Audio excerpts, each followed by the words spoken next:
Concurseiro! Espero que você esteja muito bem. Neste bloco, nós vamos conversar sobre um tema extremamente cobrado em provas: a teoria geral dos direitos fundamentais. Antes de mais nada, pensa comigo. Quando a gente fala em direitos fundamentais, estamos falando daqueles direitos que protegem a dignidade da pessoa humana, que ficam no centro da Constituição e que garantem a cada um de nós segurança e liberdade, tanto frente ao Estado quanto na convivência com outras pessoas. Os direitos fundamentais são a base de qualquer democracia. Eles aparecem logo no artigo 5º da Constituição de 1988, que muita gente chama de o coração da Constituição. É lá que estão direitos como a vida, a liberdade, a igualdade, a segurança e a propriedade. Mas olha só, eles não vivem isolados, eles se conectam, se complementam. É como se formassem um sistema de proteção da dignidade humana. Agora, vamos falar das características mais importantes desses direitos. Vou simplificar para ficar fácil de lembrar. Universalidade. Todo mundo tem esses direitos, não importa raça, sexo, religião ou qualquer outro fator.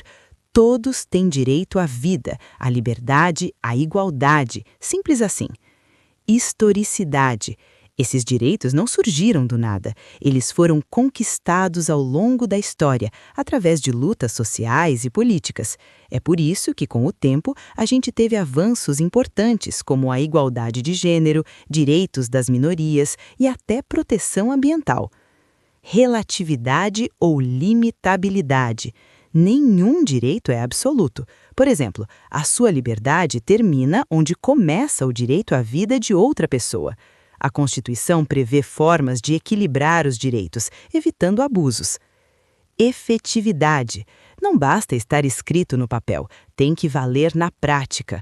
Por isso existem mecanismos como o habeas corpus, o mandado de segurança e a ação direta de inconstitucionalidade, que defendem a própria Constituição e os direitos que ela garante. E olha só uma coisa importante: os direitos fundamentais não servem só para se defender do Estado.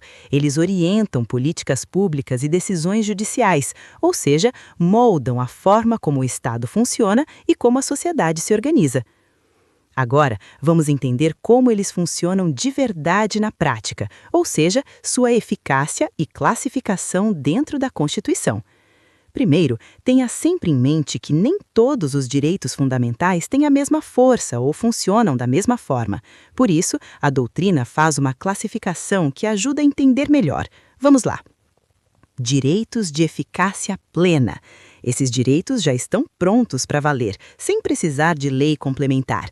Um exemplo é o direito à vida e liberdade, garantido pelo artigo 5º da Constituição. Ou seja, se alguém tentar violar, você pode exigir imediatamente o cumprimento desse direito. Direitos de eficácia contida. Eles também existem e podem ser exigidos, mas a Constituição permite que o legislador coloque limites, desde que não destrua o essencial do direito. Por exemplo, a liberdade de expressão. Você pode se expressar, mas não pode usar isso para cometer crimes, tipo difamação, sacou?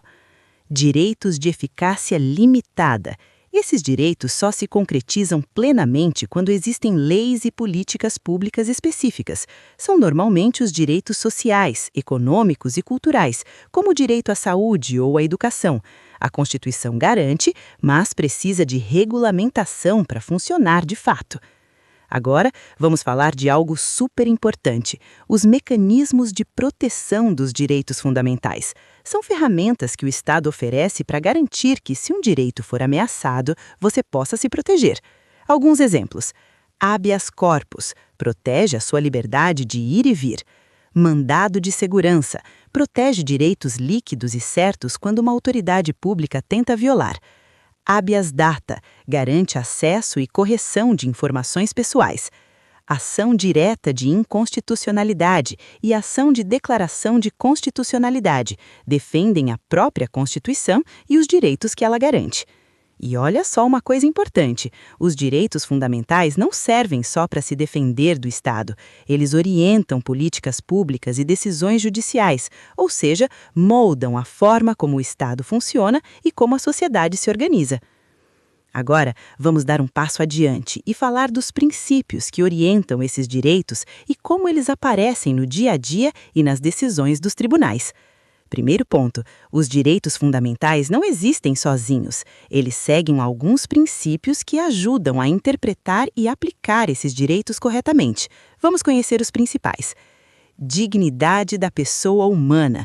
Esse é o mais importante. Está no artigo 1º, inciso 3º da Constituição e serve de base para todos os outros.